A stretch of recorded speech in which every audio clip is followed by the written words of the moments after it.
अपने घर परिवार चलाने में लगा दिया करता। काजल बिटिया, मैं तेरे बापू के साथ ढाबे पर जा रही हूँ। तू अपने छोटे भाई और अपना ख्याल रखना और घर का काम कर लेना। जी ठीक है माँ, मैं घर का काम करने के बाद राकेश को पढ़ाने बैठूंगी। काजल का छोटा भाई राकेश काजल से लगभग 7 साल छोटा था। वो अभी स्कूल में ही पढ़ाई कर रहा था, बल्कि काजल की 12वीं पूरी हो चुकी थी। काजल के लिए रिश्ता भी देखा जा रहा था। वहीं काजल के माता पिता गांव में ही ढाबा चलाकर अपने परिवार का भरण पोषण कर रहे थे। सब कुछ अच्छा चल रहा था, लेकिन कहते हैं ना, खुशियों को जल्दी नजर लग जाती है। ऐसा ही कुछ शंकर के परिवार के साथ भी हुआ। अरे रज्जो बहन, गांव वाले बहुत गुस्से में हैं।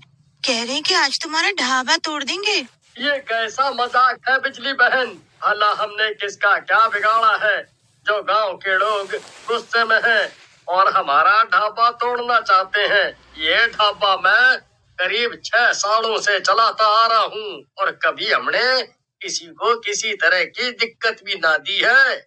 ये बात मैं अच्छे से जानती हूँ और गांव वाले भी जानते हैं, लेकिन कल रात से जिन जिन ने आपके ढाबे से खाना खाया है, उन्हें उल्टी दस्त हो रही है और श्याम भाई साहब की बूढ़ी माँ तो चल ही बसी हैं।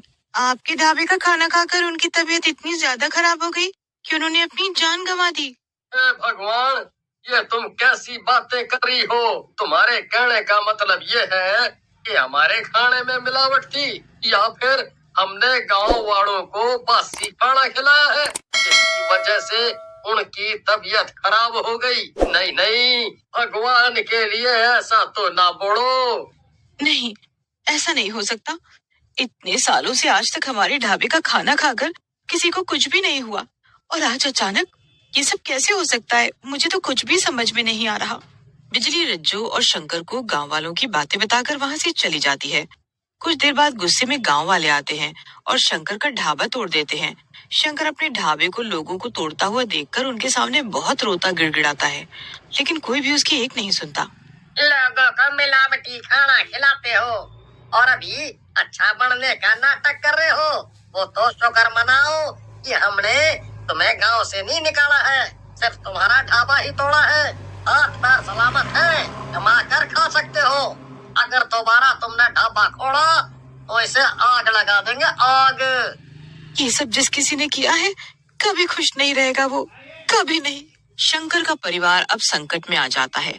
कमाने खाने का एक ही साधन था, उनका ढाबा, जिसे गांव वालों ने गुस्से में तोड़ दिया था। और गांव वालों का कहना था कि उस ढाबे में मिलावटी खाना मिलता है, जिससे लोगों की तबीयत खराब हो गई और गांव की एक बुजुर्ग बुढ़िया की मौत भी हो गई। अब शंकर को गांव में कोई भी काम नहीं दे रहा होता, ना ही उसकी कोई मदद करना चाहता है। ऐसे में शंकर दिन ब दिन परेशान रहने लगा और एक रोज देर शाम शंकर को अटैक आता है और वो इस दुनिया को छोड़कर चला जाता है। शंकर का परिवार अब और भी बुरी स्थिति में फंस चुका था। माँ, आप कब तक ऐसे ही रोती रहेंगी और खुद को दोष देती रहेंगी? मैं हूँ ना, मैं आपका और राकेश का बहुत अच्छे से ध्यान रखूंगी माँ। काजल के ऊपर घर की जिम्मेदारी आ चुकी थी। अपनी बीमार माँ और छोटी भाई की जिम्मेदारी भी उसे ही संभालनी थी, जिस वजह से वो गांव के सरपंच के घर काम मांगने पहुंचती है। सुना है थारे बाप को अटैक आ गया। जो भी हुआ बहुत बुरा हुआ, लेकिन जैसे वो तैसा तेरे बाप ने गांव के लोगों को मिलावटी खाना खिलाकर उन्हें बीमार जो किया था, उसका फल तो उसे मिलना ही था। मैं यहाँ आपसे काम मांगने आई हूँ और आप हैं कि मुझे जलील कर रहे हैं। मेरे पिता के बारे में आप जो कुछ भी कह रहे हैं वो सरासर गलत है। मेरे पिता 6 सालों से ढाबा चला रहे थे और इन सालों में कभी भी गांव वालों को किसी तरह की कोई दिक्कत नहीं हुई, लेकिन एक दिन गांव वालों की तबीयत क्या खराब हुई, सारा इल्जाम मेरे पिताजी पर आ गया। किसी ने खोजबीन करने की जरूरत भी नहीं समझी। बहुत लंबी जुबान है तेरी। वैसे गांव का कोई भी तुझे काम ना देगा और मैं भी तुझे काम देने से रहा। ये बिखड़ी क्या है? जा यहाँ। काजल सरपंच की बातें सुनकर घर लौट आती है और अपने परिवार को लेकर काफी ज्यादा वो परेशान हो जाती है। इस बात को भी कई दिन बीत जाते हैं और काजल को कहीं भी काम नहीं मिल रहा था। एक रोज काजल अपने घर के पीछे रखे सामानों को हटा रही होती है, तभी उसे एक हाथ गाड़ी मिलती है जो उसके दादाजी की थी। अरे वाह माँ, ये हाथ गाड़ी कितनी सुंदर है, लेकिन आप लोगों ने इसे ऐसे क्यों फेंक रखा है? रहने के लिए जितना घर है, उस घर में ये सारी चीजें आ भी सकती हैं। वैसे ये हाथ गाड़ी तेरे दादाजी ने अपने हाथों से बना रखी है। ये गाड़ी वही चलाया करते थे। ठीक है, अब से ये हाथगाड़ी मैं चलाया करूंगी और अपने दादाजी की परंपरा को कायम रखूंगी।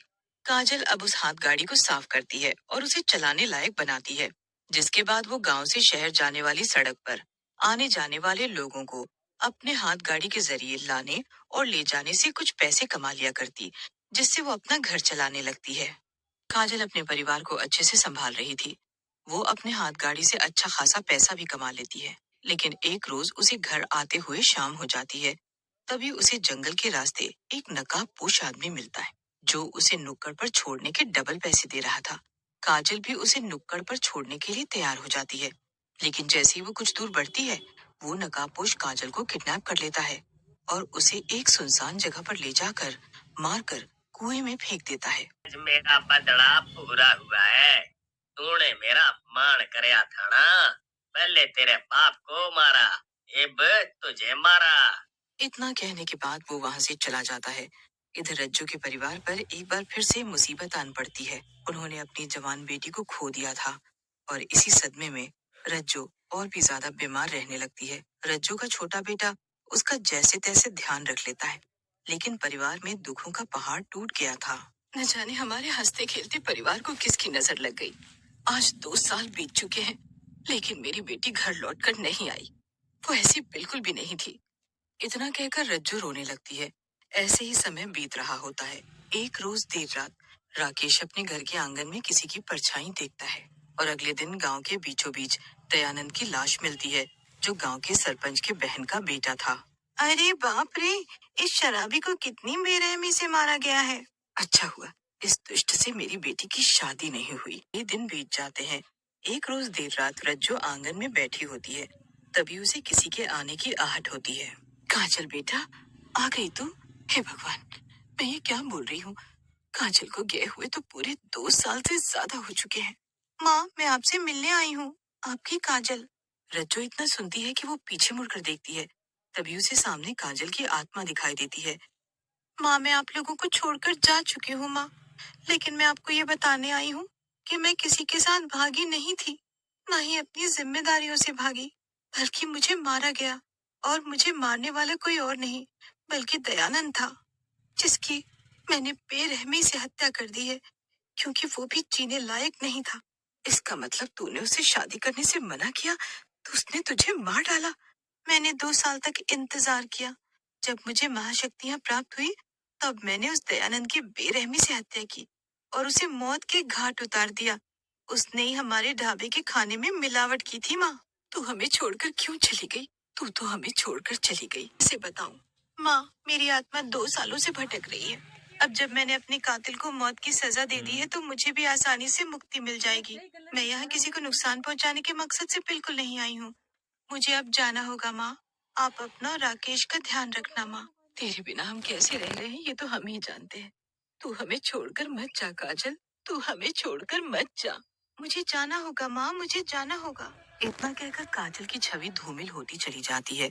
वहीं रज्जू अपनी बेटी को देखकर बहुत रोती है और अंततः उसे अपनी बेटी के कातिल का भी पता चल जाता है, जिसे उसकी बेटी ने मौत के घाट उतार दिया